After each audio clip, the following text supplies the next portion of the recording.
총선 격전지 알아보고 있습니다. 오늘은 반도체 벨트 알아보겠습니다. 가장 먼저 갈 곳은 수원정입니다. 수원정은 어디냐면요, 수원이 이렇게 있으면은 전체에선 요 정도 되는 지역입니다. 전체 수원이 있다고 했을 때 수원정은 이 동네입니다. 수원으로 놓고 보면 지도로 볼 때 제일 오른쪽, 여기가 이제 흥덕, 수지, 용인이에요. 반도체 벨트를 보자면서 왜 수원정이냐? 여기가 삼성전자 본사입니다.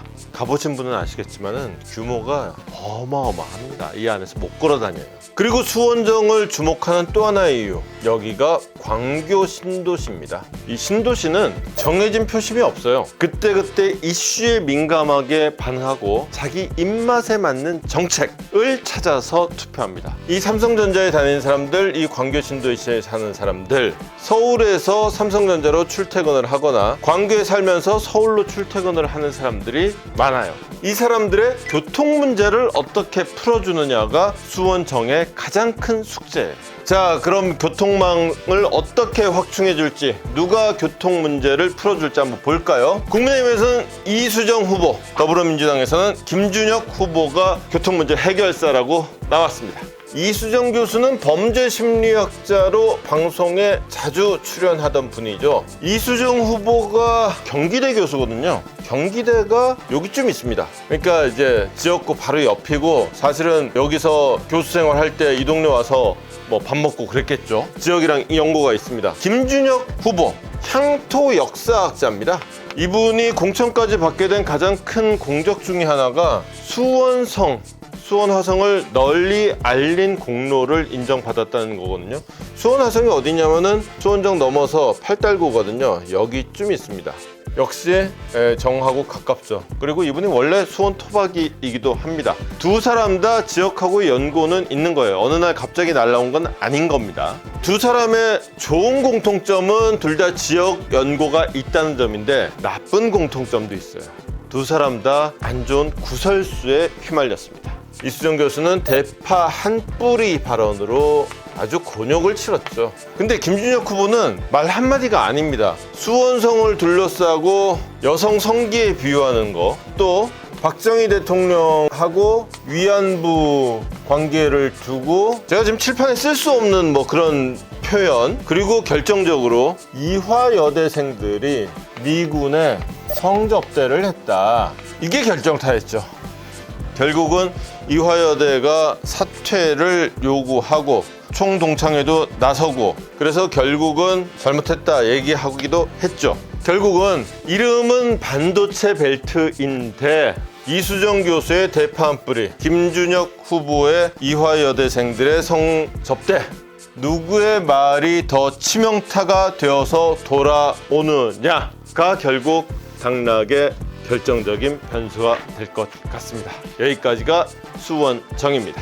자, 이번에는 용인 갑으로 한번 가보겠습니다. 자, 서울에서 요렇게 경부고속도로가 이어지거든요. 수원정에서 경부고속도로를 넘어가면 여기에 용인 갑이 있습니다. 용인을 자세히 보면요, 수원정에서 이렇게 넘어오면 가장 많은 면적을 차지하는 이곳, 이게 다 용인 갑입니다.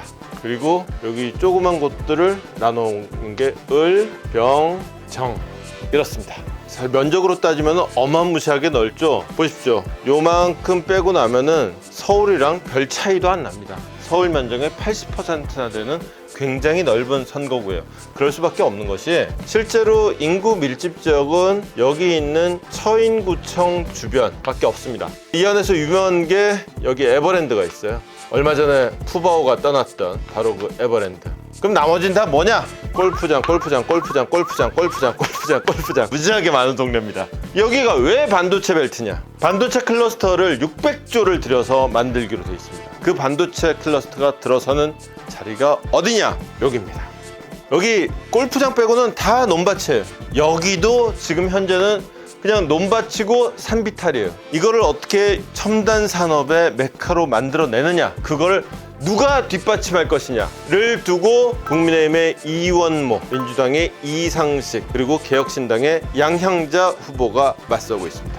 삼성전자 임원 출신인 양향자 후보가 나섰다는 것 자체가 반도체 벨트로서의 이곳의 중요성을 단적으로 말해주죠.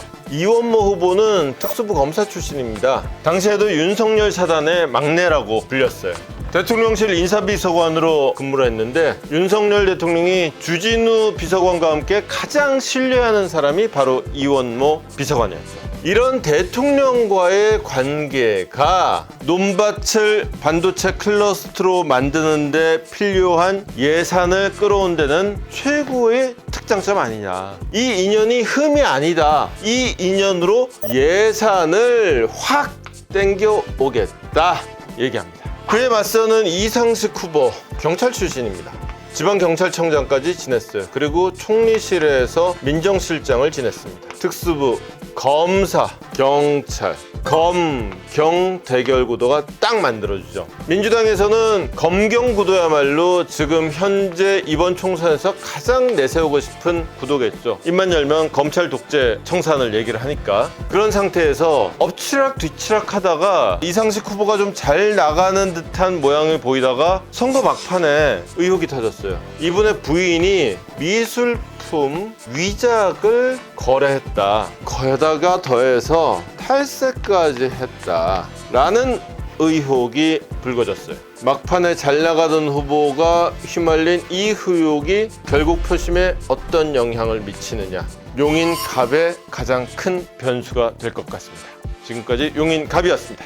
끝으로 화성을입니다. 화성을은 어디냐면요, 서울에서 내려가는 경부고속도로 가다가 여기 화성이죠. 쭉 들어와서 여기 쏙 들어와가지고 경부고속도로가 정면으로 관통하는 곳. 여러분들이 경부고속도로 타고 서울에서 출발해가지고 부산으로 쭉 가다 보면은 옛날에 이런 데 없었는데 천지개벽 했네 그러면서 갑자기 좌우로 아파트가 쫙 나타나는 곳. 거기가 동탄신도시 화성을입니다.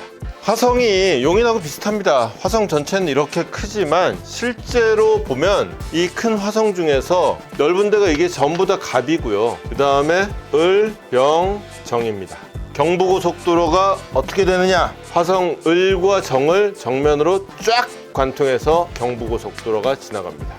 이게 원래는 이게 한 지역구였는데 동탄에 인구가 많아지면서 나뉘어진 거예요. 원래 이원욱 의원 지역구였죠. 그야말로 천지개벽한 신도시다 보니까 다 새로 이사 온 사람들이에요. 그러다 보니까 여기는 평균 연령 35살.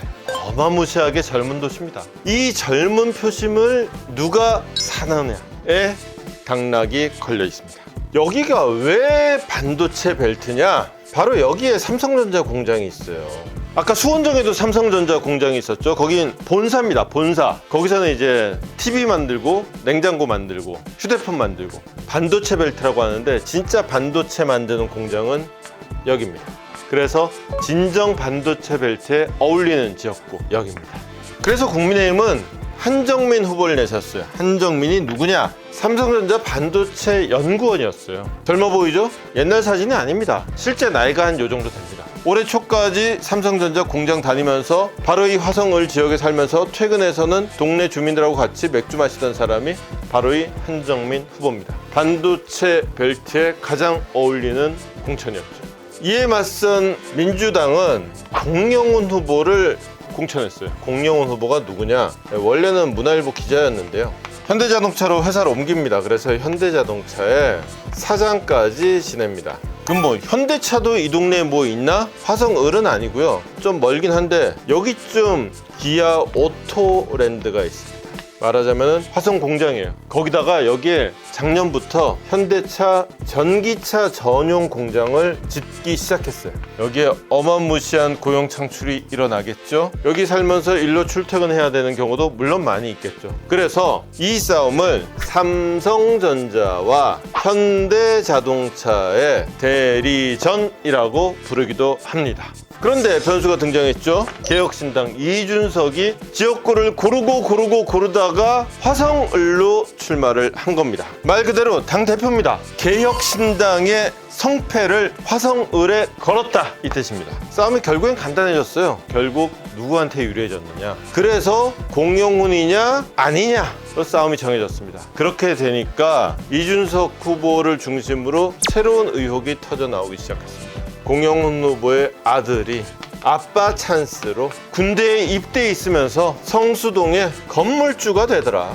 근데 봤더니 아들뿐만이 아니라 딸도 잘 나가는 아버지는 사장을 지낸 현대자동차의 계열사에 떡하니 취업해서 잘 살고 있고, 심지어 역시 성수동에 영끌해서 부동산 갖고 있더라. 공영훈 후보는 말합니다. 법적으로 세금 낼 거 다 내고 문제될 거 한 개도 없다.